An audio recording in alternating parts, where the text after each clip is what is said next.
All right, let's go ahead and get going. Just a reminder before we start, mastery test is on Wednesday. Like I said, I posted a thing on Canvas that I think would be really valuable to practice with derivatives if you haven't already seen it. Sebastian? I mean, it's going to be derivatives. It's going to be 20 derivatives, all multiple choice. But pretty much runs the gamut of everything we've done this semester. Go ahead. Correct. And if you score below 90%, then I take 90% of whatever you got. It's a weird. Not really.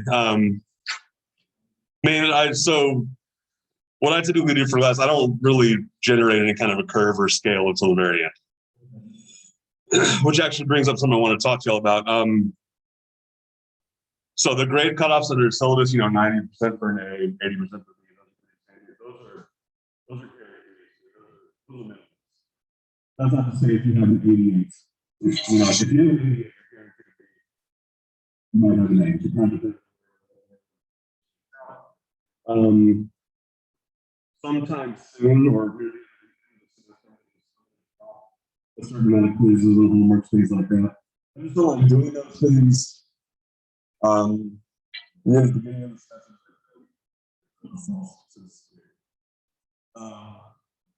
Also,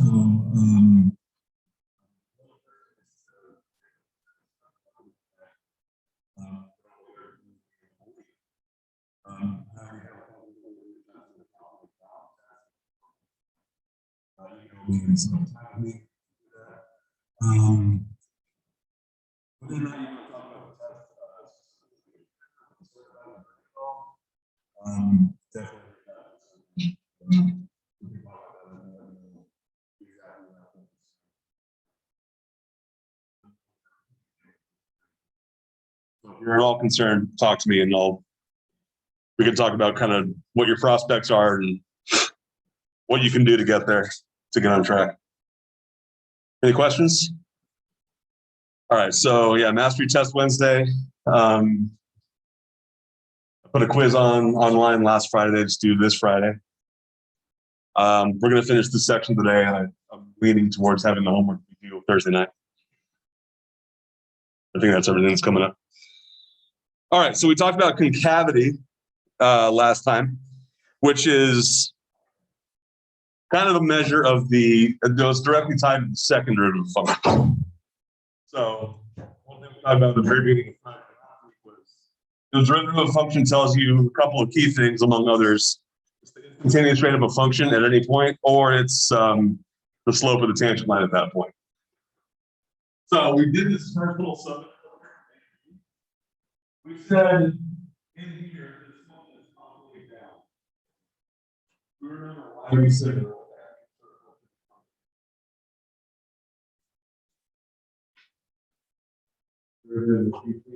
Which derivative?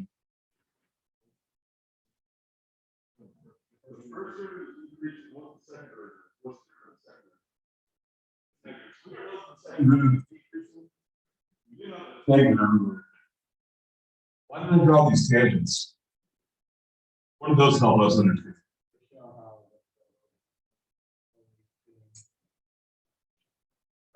Not only shallow, actually decreasing. And the reason I'm page one is, from here to here, the first derivative is the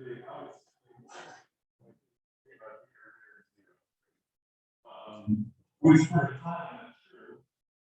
But by the end of the interval, I think that that tangent I drew is actually negative. Any questions about that first little subinterval between the points A and B? What could we say about the concavity between B and C?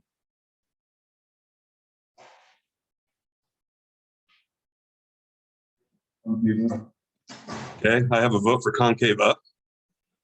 We agree with that? So if I were to draw a bunch of tangents here, what would be true about them as I went from left to right. Yeah, these slopes are increasing. So then what's true about F double prime here?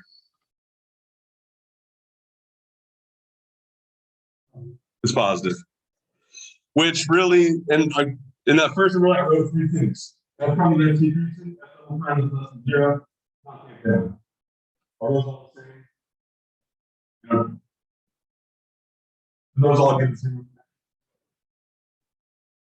And really, if I told you F prime F is decreasing, then the other two conclusions I draw up there fall directly out of it. So we got concave up here. So since we're concave down on the left of B and concave up on the right of B, did we talk about what name we can give to this point right here? Okay, then I will keep that to myself for a bit. Oh, maybe I did. Okay, yeah, point of inflection. So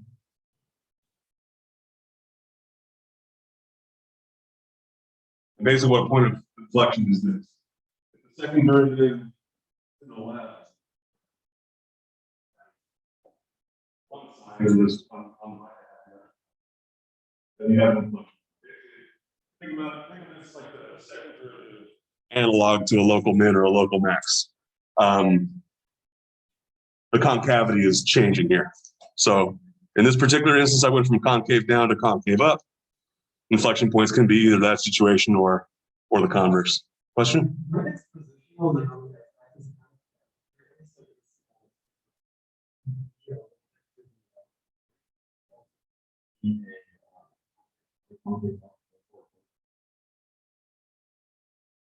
So you're saying the point of inflection, like you're saying we can't really pin it down, that it might be like in the vicinity of this place here? I'm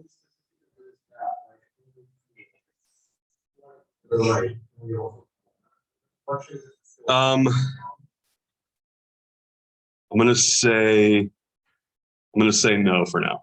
So it's not as obvious from looking at a graph when you're looking for points of inflection. But let's think about how we find extrema, like local extrema. You know, those are not.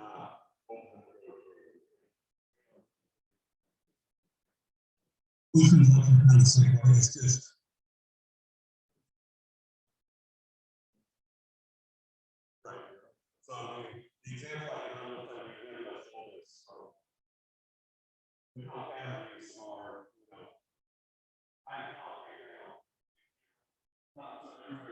not everywhere.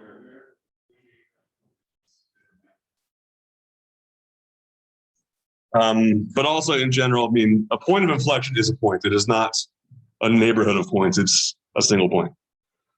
All right, from C to D, concave up or down?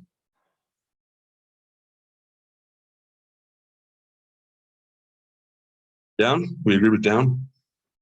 Yeah, those slopes are increasing, which means we have a point of inflection C as well.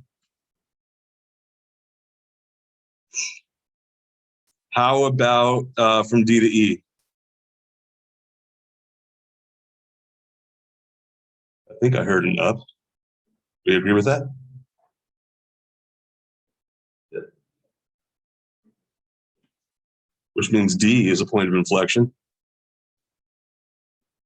Is D a local max?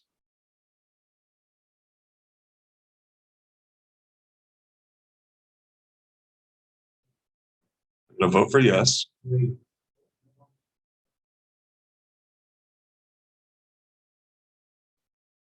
D is a local maximum. But I think I have a suspicion as to why you think it might not be.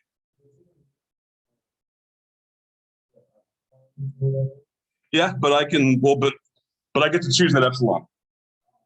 So I could pick whatever I want. So if I chose this little, let's say I said my epsilon width was like this, D is the highest thing in there. So because I was able to choose that little window, and D was the highest. What's the derivative of D? That I think that might be what. So the derivative doesn't exist at D, but it is on that little subset. So it is a local max. Same with E, actually. All right, from E to P, what's the concavity? I don't know why they changed the alphabet right there. Oh, you don't want to use F for two different things. From E to P, what's so you're saying concave down? Any other votes? Here are concave up. So think about this. If I were to start drawing tangents, which I'm doing badly, but okay, that one's good. What are the slope of all these tangents that I'm drawing? Like what's happening as I go left to right? Right, this is concave up. So is E an inflection point? Nope, you just went from concave up to concave up. So why can't we say I'm concave up at E? Because what doesn't exist? There's no inflection point because so the second derivative doesn't exist, and it's a little subtle. The second derivative does not exist, which is hard to see. But what about the first derivative? Does the first derivative exist at E? If the first derivative doesn't exist there, then none of the higher ones can exist there. So that's why it can't be an inflection point, because the second derivative doesn't even exist there. So I can't say it's an inflection point. I can't tell you anything about the concavity there. And finally, P to Q, what's the concavity? I guess I can call it, I'll just call it CD for now. So I have a few inflection points. So concavity, I mean, I think first derivative by now, it's a little, I'm not going to say it's easy to see, but it's easier to see than it was 2.5 months ago.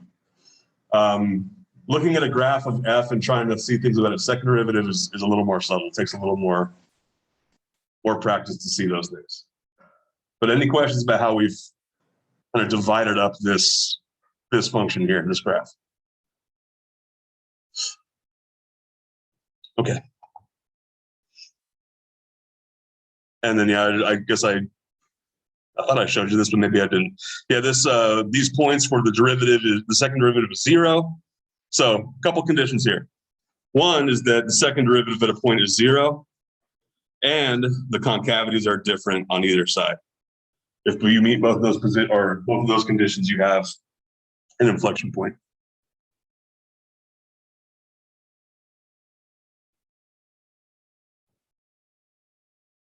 So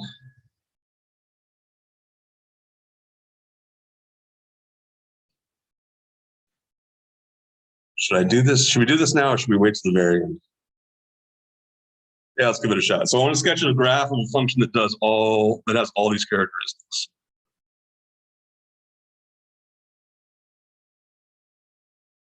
So it's defined on all real numbers.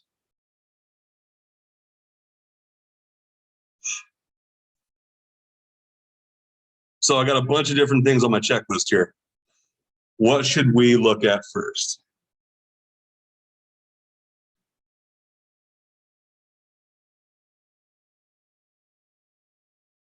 We just handle it from left to right. Okay, so on the far left, what's this thing doing?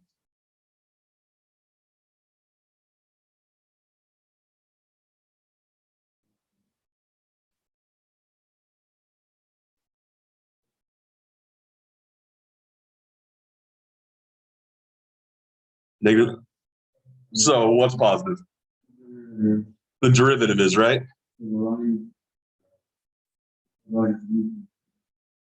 Right, so as I go far to the left, now the far left would have positive slopes, right? So let's think about the function itself instead of the derivatives first. As x gets really, really far to the left, what's my function doing? So I'm going to have, what do you call this thing? It's a horizontal asymptote. And so there's one thing that I got. I'm going to have this this horizontal asymptote. As x goes really far left, I'm going to approach that vertical value of -2. Am I going to be above that or below it?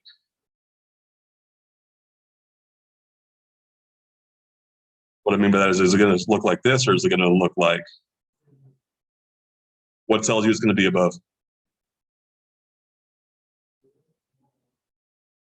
The derivative is positive. So because of that, you know, I'm going to have this approaching, but my derivative has to be positive for this entire time, right?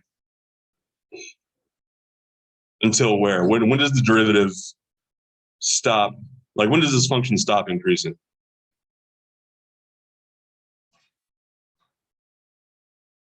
At x equals 1.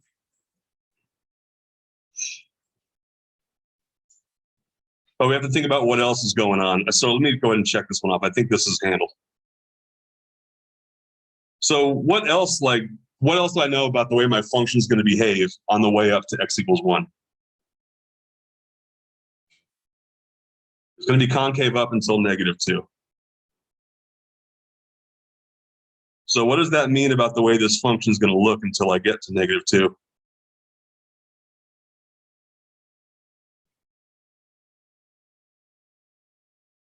Like, I'll draw it right there, but then what's my function going to have to look like after I get to that point? I see some good gestures going on. It's going to look concave down, so it's going to do this. So I know that it starts to decrease. Yeah. So I think that's okay so far. So my function, as I go far left, like towards -infinity, it approaches -2. So I have that horizontal asymptote. I need the function to be increasing for all x values up to 1, right? So I handled that. But let's kind of break this down here. What's true about f prime of x over here and f double prime of x? Which one's positive? They're both positive, right? Can I say anything more specific about either one of those things on the left-hand side of this, like of -2?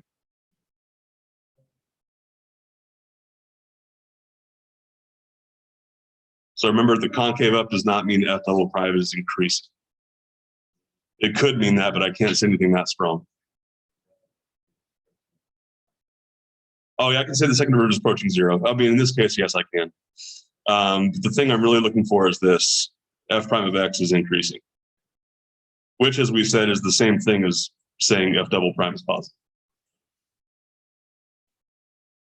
All right, so when we're up to x equals 1. So what's going to happen? So yeah, what's going to happen after this point here? I know I'm going to have like a horizontal, like a local max.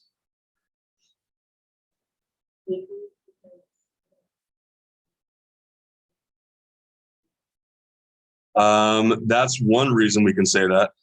But like, what's happening like, so at x equals 1, we know that f prime of 1 equals 0, right?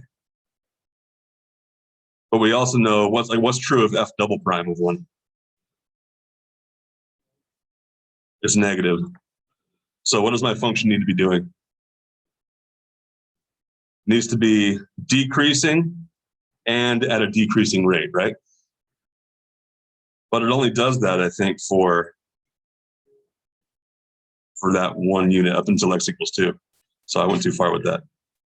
So it's going to decrease down to 2. And then what's going to happen?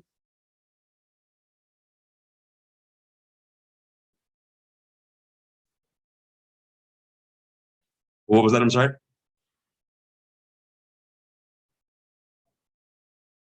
So yeah, after x equals 2, the second derivative is going to become positive, right?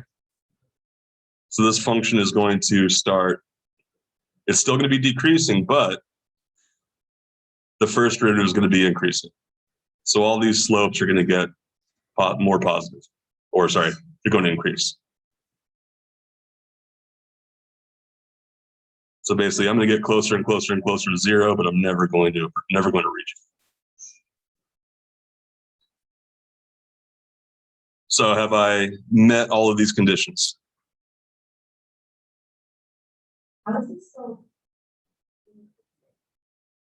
From here to here? So what would you estimate the slope? Can you see my cursor up there? Yeah. What would you estimate the slope is right here? And how about down here? Right, so it's increasing, right?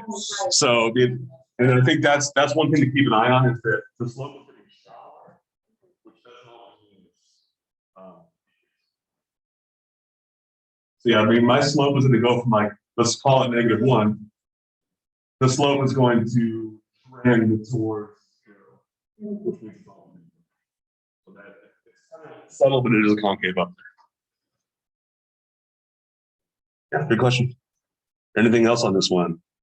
Go ahead.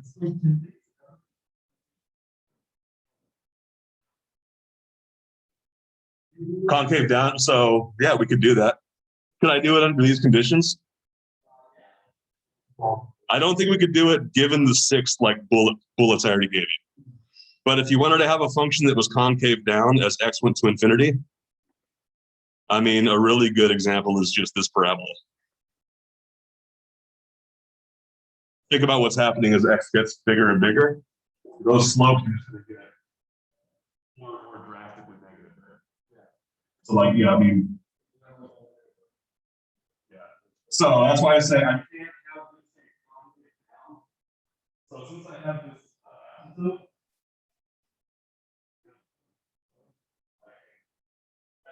that can't be concave. Well, thank you. Any other questions about this?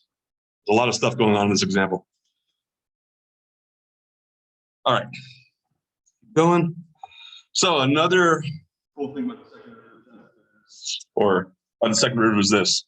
Let's say f double prime is continuous near C. So the function f double prime is continuous at a point.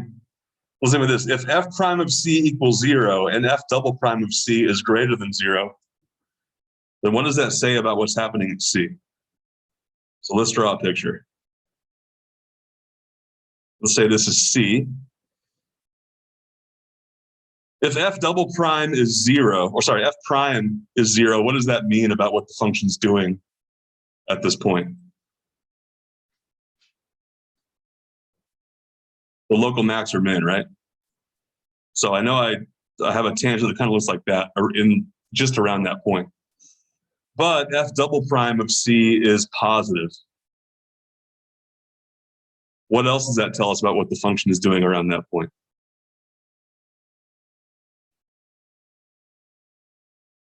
What does the second derivative say about a function in general?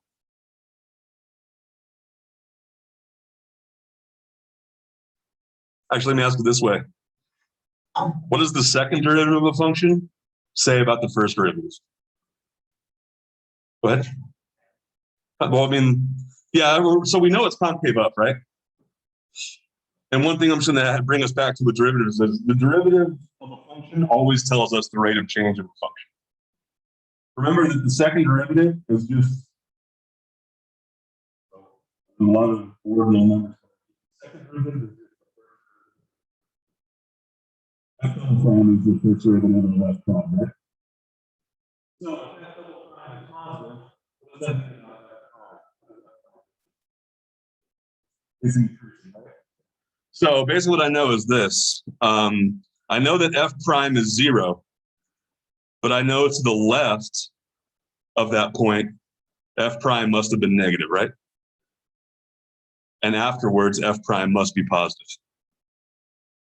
Because I know at C, f prime is 0. And because of what I know about f double prime, the derivative has to be increased. So what kind of point did I just draw here?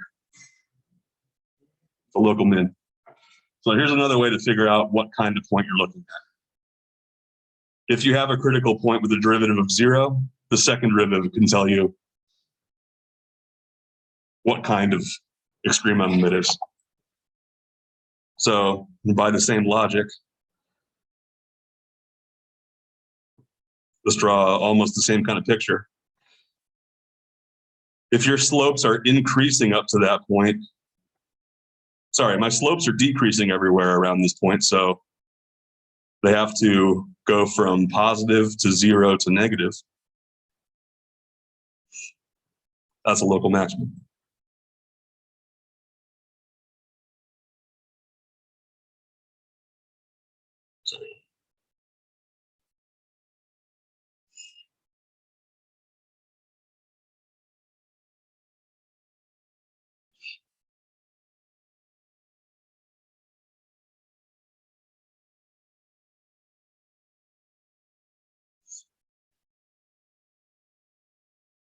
Any questions on why that works the way it does?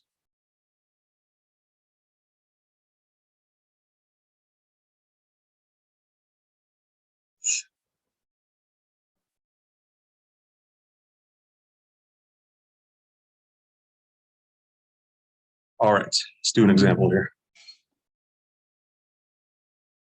All right, so I think we've looked at this function before. Oh, no, not this one. But I want to find intervals of concavity, increase, decrease, point of inflection, and local extremes. So I'll let y'all decide where to start. Based on that checklist there, what should we do first?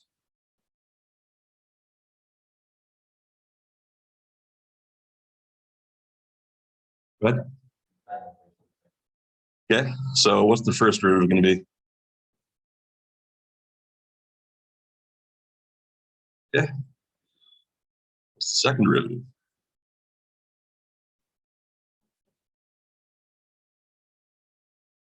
Yeah. All right, so now that we have those, what can we learn from them?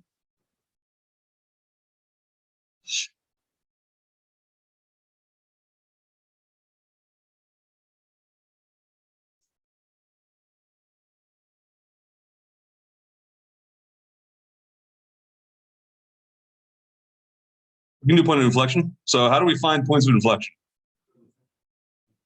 Okay, so take the second derivative equal to 0.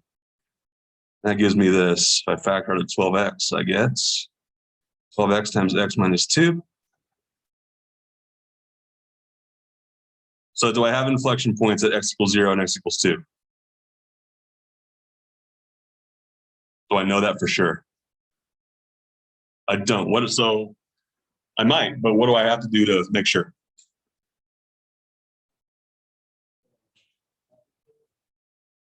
Right, so we can do the same approach we've done for possible or for critical points. So now I'm looking at f double prime for these x values. So what are some good x values to look at? One's perfect. What else? 3 and good. All right, so from here, what is y double prime when x is equal to -1? It'll be -12 times -3, 36.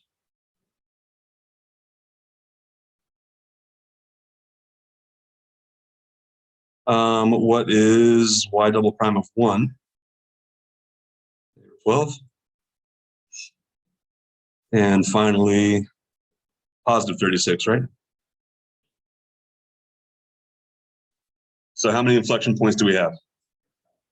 Yep, both of them check out.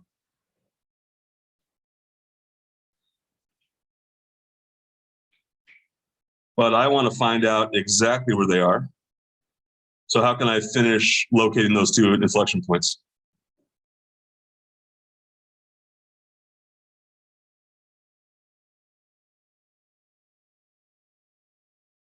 So I have one at x equals 0 something, and then the other one at x equals 2. How do I find those y values? Go ahead, Thomas. Yep. So yeah, if x equals 0, then y equals 0. And if x equals 2, then y equals 16 minus 32. 16.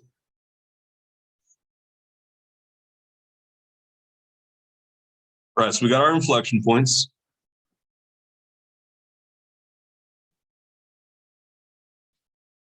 Did we get anything else from doing that?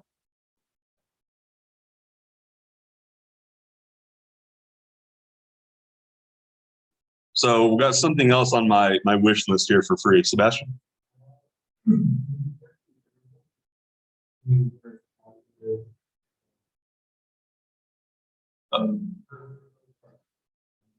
So what intervals would be fine?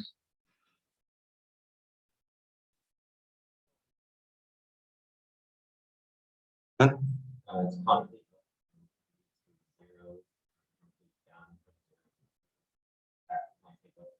Yep. So the inflection points, remember, inflection points are all about second derivative, right?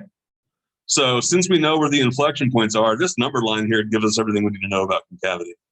So it's going to be concave up on negative infinity to 0. No. Yeah, 0. In union with 2 to infinity. And it's going to be concave down on 0 to 2.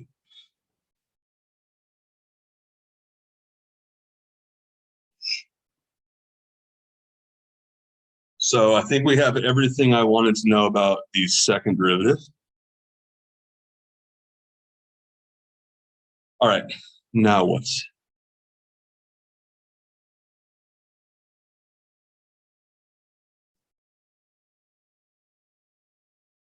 What do I need that first derivative for? Oh, how do I do that?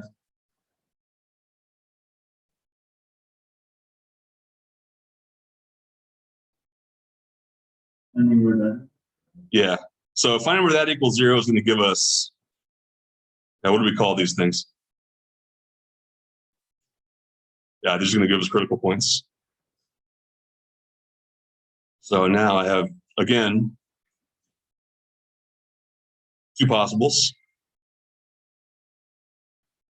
X equals 0 and x equals 3. All right, so those are critical points. They might be local extrema, but how do we find that out?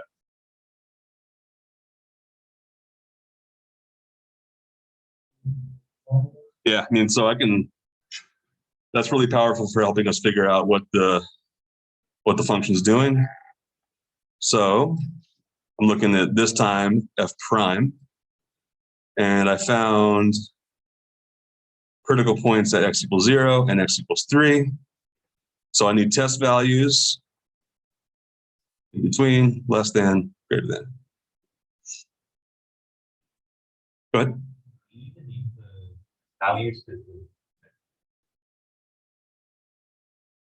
What are we trying to do? Yeah, so I mean, because of, so what are you proposing then instead if we don't use this number line thing? Yeah, we can do that. So f double prime of 0 is what? Okay, so that one didn't help. But what is f double prime of 3? 36. So what does that mean about the point where x equals 3? So I know the first derivative was 0 and the second derivative is positive. So what kind of point is that? Like a local minimum, right?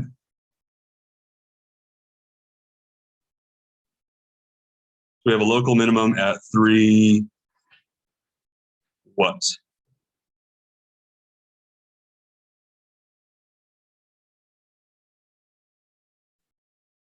Uh, 81 minus 27 times 4. Minus 27?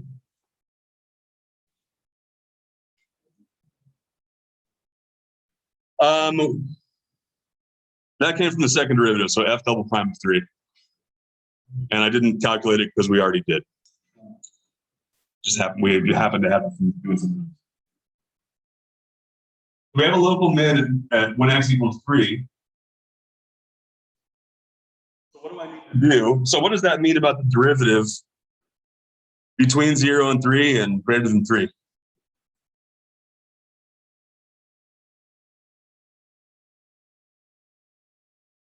So we have a local min where x equals 3, right?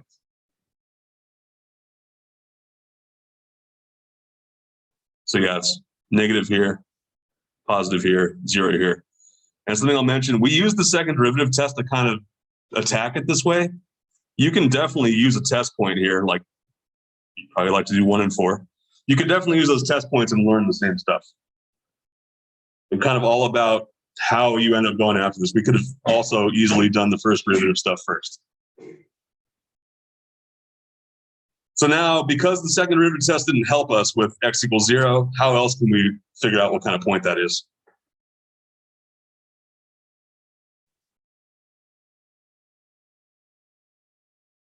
What? Yep. What's a good test value for the other side? Negative 1's good. So now I would like to know what is y prime when x equals negative 1. Should be 4 times negative 4, negative 16.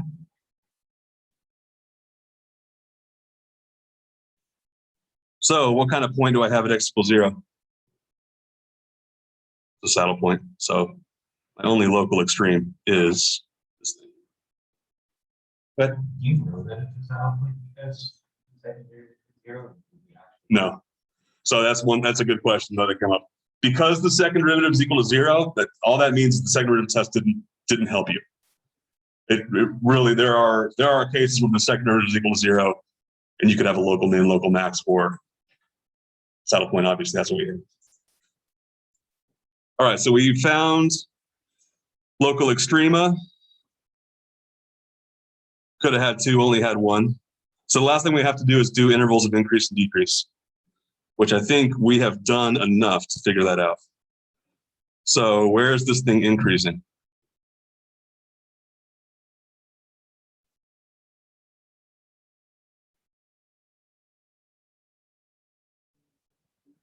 Three to infinity. And where is it decreasing? Right. Negative infinity to 0. And then from 0 to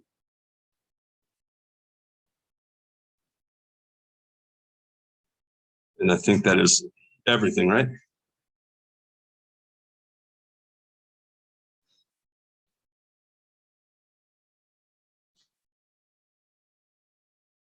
So I'll pause here. Anybody have any questions? We did quite a lot with that one function. Thomas? Is there a reason why we can't say? Yes, there is a reason. Why can't we just say that it's decreasing from negative infinity all the way to 3? Right, it is not decreasing at 0. It's stationary at x equals 0. Good question. All right, what else? Okay. I'm gonna bag the graph thing, or maybe I'll just show it to you. So yeah, I mean, to the question that Thomas just asked, I mean, decreasing all the way up to x equals 0, decreasing thereafter, but around that point, I mean, at that point, the derivative is going to be 0. This is going to be stationary. And the only time it's increasing is from 3 on. Our only local minimum or local extreme point was 3, negative 27. All right, back to this. And let's just do one more. So let's get all the, we'll graph it if we have time, but I really just want to get all the information we need to do so. So same kind of stuff. I want to find local extremes. I want to find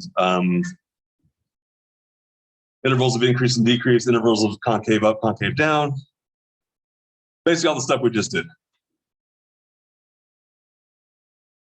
So in wanting to do that, how should I start? Cool. going to call this f of x just so it's easier to refer to. All right, what is the first derivative?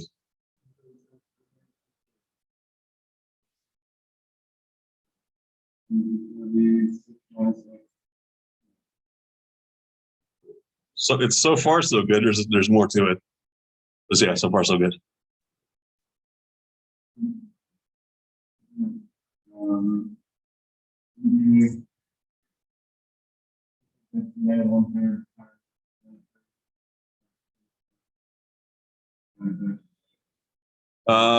Not quite. So I mean, we have the way this function is written. Like, how do we have to attack it?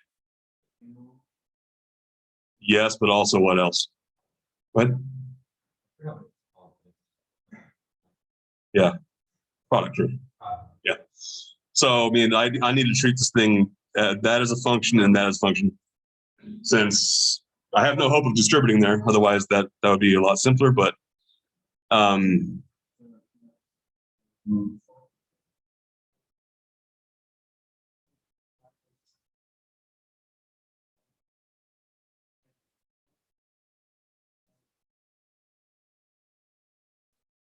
yeah.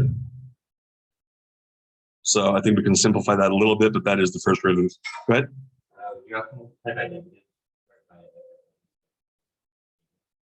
Oh, yeah, thank you. Good catch. All right, so let's do this first. Let me try to get all of the exponents as positive. So 2 times 6 minus x to the 1/3 minus x to the 2/3 all over x to the 1/3 6 minus x to the 2/3.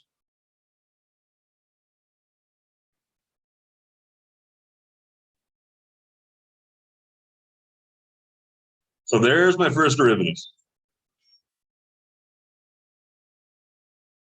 How can I use this thing to, yeah, what should I do?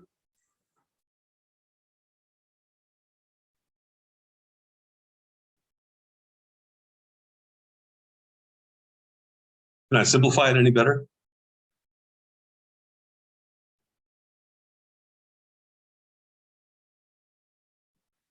Can I use it to find any critical points?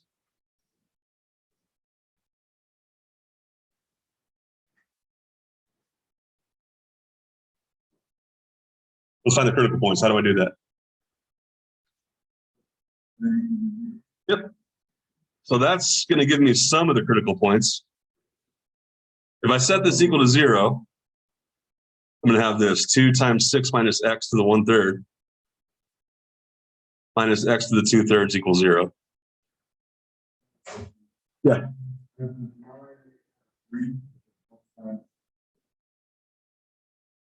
Oh yeah, you're right. Thank you.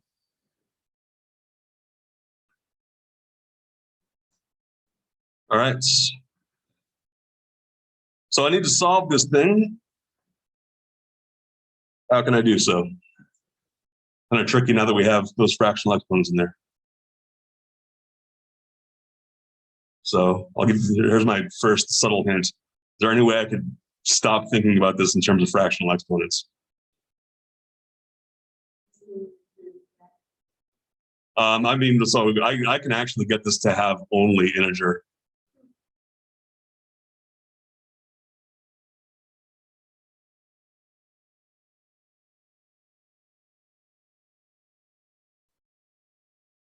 I'm going to cube both sides. Oh, actually, you know what? I'm not going to do it yet. That's still going to be a problem. If I do this first, I'm going to isolate, or 2 times 6 minus x to the 1/3 equals x to the 2/3. Then from there, I can raise both things to the power of 3, and I get this. 8 times 6 minus x equals x squared.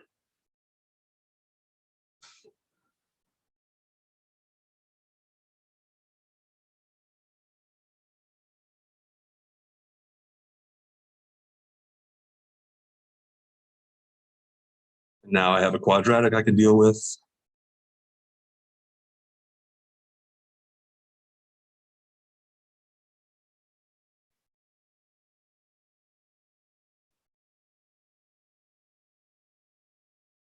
And I believe that factors down to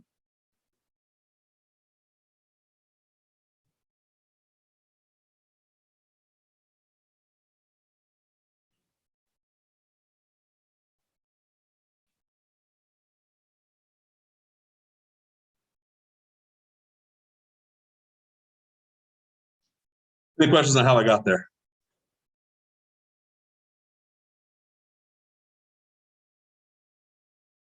Is that all the critical points here? I think I heard a no. How can I get more? Now, second derivative doesn't give us critical points. Oh, and it's so we found the critical points for the derivative equals 0, for the first derivative equals 0. We also need to look at where the first derivative is undefined. So what would cause this first derivative to be undefined? If the denominator is equal to 0. So we'll look at that. 3x to the 1/3 times 6 minus x to the 2/3 equals 0. 0 and 6, right?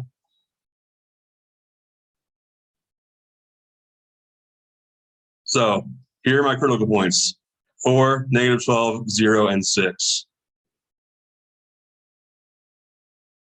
So we're not going to get to the second derivative. Let's see if we can finish everything we can learn about the first derivative.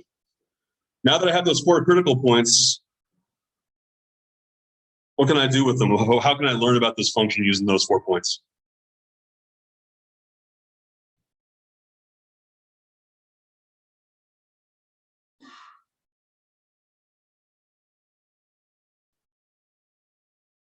Yep. So basically, I'm going to divide up all the real numbers. So I got points of -12, 0, 4, and 6. I know that at 4 and -12, the derivative is 0. I know that at 0 and 6, the derivative doesn't exist. So how many test points do I need? Need 5, right? What are some good ones to use?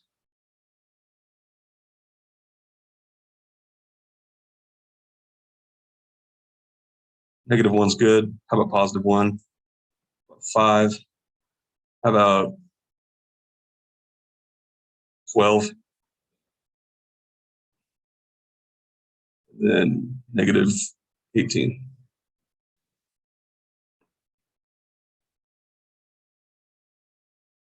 What's the derivative equal to at -1?